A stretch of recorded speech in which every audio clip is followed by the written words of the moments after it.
Hey all, it's me Boo, and I'm back. I think it was SuperLadySheba. I made a request, and then I got a couple more requests to do this 80's tag. Since I'm one of the old timers here, and as well, and can um, totally relate my youth to the 80's. Many people think that the 80's totally sucked, and there was nothing good about it musically, or it was just a decade that should be, we should have all been cryogenically frozen and forgotten about. But I disagree. I had a blast in the 80's. It started with the early 80's. I graduated in 82. So, some of my favorite things, like I'll start with fashion.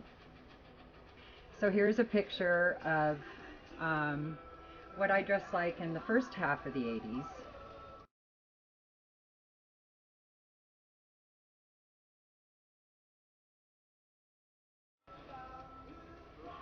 And that's because I was really into my favorite bands back then were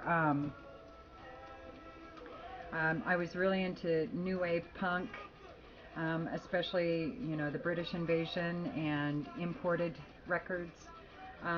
So some of my favorites were Psychedelic Furs, Talk Talk Talk, Berlin, Flock of Seagulls, and my god was Adam and the Ants, Stuart Goddard from Adam and the Ants.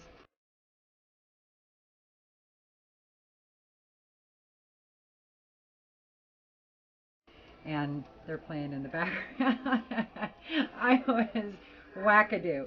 And this is what I looked like when I got really into Adam and the Ants. This is how I dressed and did my makeup by my dad.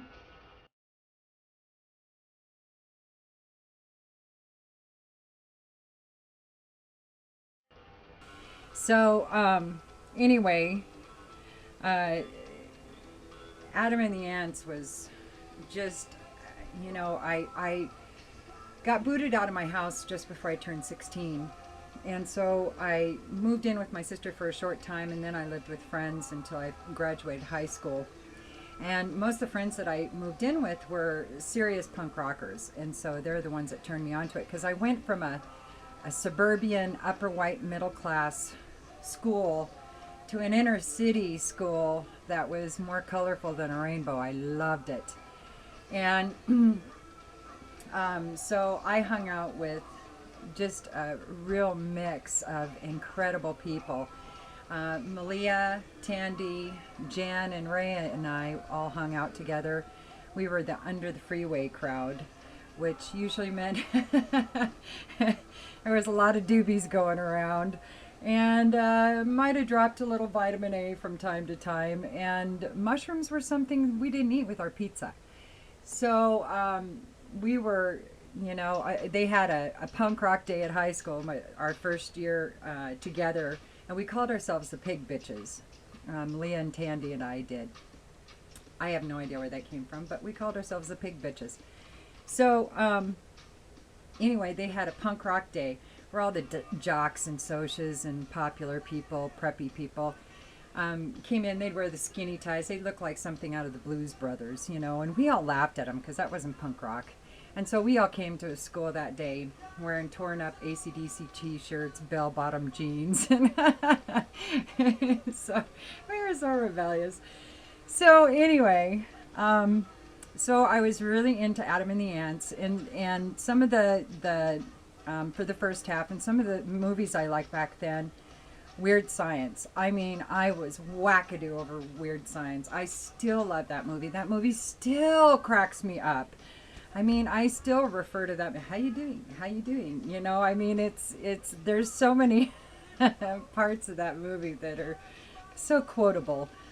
So, and then of course, Star Wars: The Empire Strikes Back came out. The Breakfast Club, Dirty Dancing, Raiders of the Lost Ark, and then I discovered also with my punk rock friends the Rocky Horror Picture Show.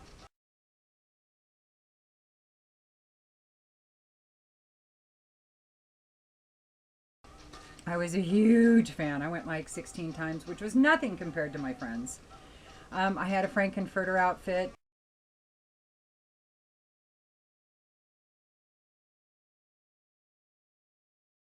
I mean, I knew all the dances. We were the ones in the know, you know, when we went. We always sat in the front because you always throw stuff backwards, and, you know, but newbies, virgins never knew that. So we were always excited to see new faces sitting in the back trying to be discreet. And we always had our bag of toast and, I don't know, ice and spray bottles, and we came prepped, man. And when I got booted out, I also got my first fake ID. So I went dancing at the gay bars with some friends and relatives that I had. And that's when my music taste kind of started to change. I went from just punk rock into some more of the pop and dancing style music. I really liked disco music, especially the stuff playing at the gay bars. For some reason, they were always a step ahead of your average clubs, you know, as far as the dance music goes. And that's when I first started learning how to dance, too, was watching the gay guys dance with themselves in the mirrors. That was the thing that they did back then. I don't know if they still do, but anyway. So, but oh my God, they could dance. They were so cute, and they could dance. So, of course, you know, I was just all about watching them and learning from them.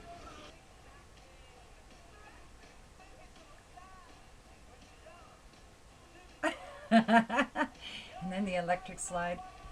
Block the jukebox and do us all a favor. That music has lost its taste, so try another flavor. Gotta love it. And so then I started getting into Belinda Carlisle and New Shoes, and, you know, other, you know, fun dance music like that, some real poppy kind of stuff. And then also Kaja Goo Goo. So here's a picture of them.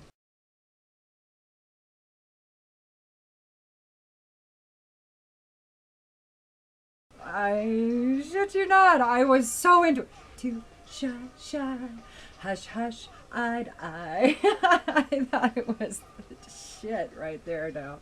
I even had my hair all blonde on top and then short on the sides, and then it came to a point with a long tail on the back that I had bleached. And I mean, I was wacko, I was crazed. So then in the mid 80s, I got into more of, that's when I moved to North Carolina and got into Madonna and Whitney Houston, and I became a DJ at a club, and that was really popular music that would get people, my job was to get people out on the dance floor dancing.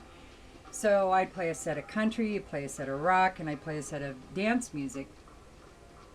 And I started kind of getting into all of it. You know, that's when my taste in music really expanded, was being a DJ, because if you hate country and you have to play 5 to 10 songs of country, you know, you're going to be, you know, and so I just learned how to appreciate all music, and that way nothing bothered me when I was up there having to deal with it for half an hour. So anyway, so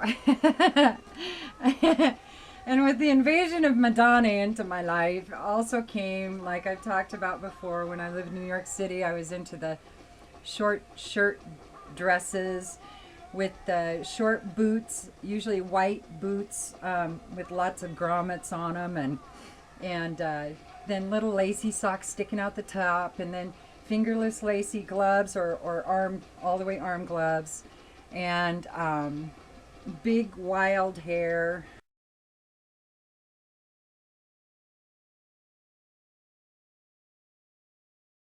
I mean, oh my God, I had a blast, because they didn't know what to think of me over there, because I had kind of acquired my taste and my lack of fear for fashion and how to express myself externally on the West Coast, where it was just, that's what you did. I mean, nobody worried about it. And especially in Seattle, there was really some interesting clothing going on back then. But so anyway, when I lived in New York City, they're all in black and browns and grays, and drab, blah, yawn, you know, and then here I come wearing fuchsia and tangerine and indigo, and I mean just bringing color and legs and height into New York City's projects, you know, in Lower East Side Manhattan, and oh my God, I had a blast, had an absolute blast. So anyway, and I was blonde most of the first half of the 80s as well. So then, how's my time? Oh, I'm all right. So the second half, I got into movies like Terminator, Flashdance, and my all-time favorite movie of the 80s, hands down, is this one.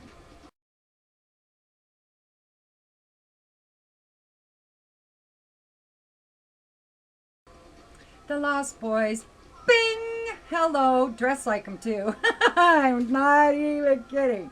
I was knocking on out of every thrift store there was all around Fayetteville, North Carolina, and there was a lot of them.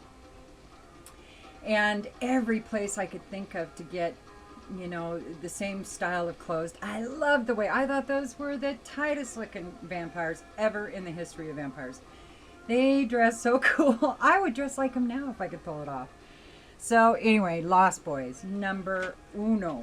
And then, you know, I also got into the hair bands too, as far as music goes, like Poison, Whitesnake, and like that. So I think that about does it. I moved all over the place in the 80s. I won out over about 150 girls on an audition, was a lead singer in a band, the Earl White Review, for a short period of time. Then he was a creepy freak, and I didn't appreciate his management tactics, so I got out of that band. And as I was going back to my hometown, I met a rich oil tycoon. I was 19, and I took off with him and had some adventures. And then let's see, I came back and I met my first husband and had my first son. And then that's when when we split up is when I moved to North Carolina and took the East Coast by storm. So I don't think they'll ever be the same. They called me Amazon because I was literally a head taller than most males and females that lived, especially in the southern East Coast. I'm only 5'9", but I'm telling you, back then, that was like 10 feet, you know. So anyway, I had so much fun in the 80s. I loved the 80s. I will defend the 80s, the fashion, the music, the movies, the lifestyle forever, because there was a lot of significant things that happened to me in the 80s. And I'll just end it with one last thing. One of the significant things of that decade was I kissed a girl and I liked it. So I'll just leave it at that. All right. Y'all have a great day. Peace.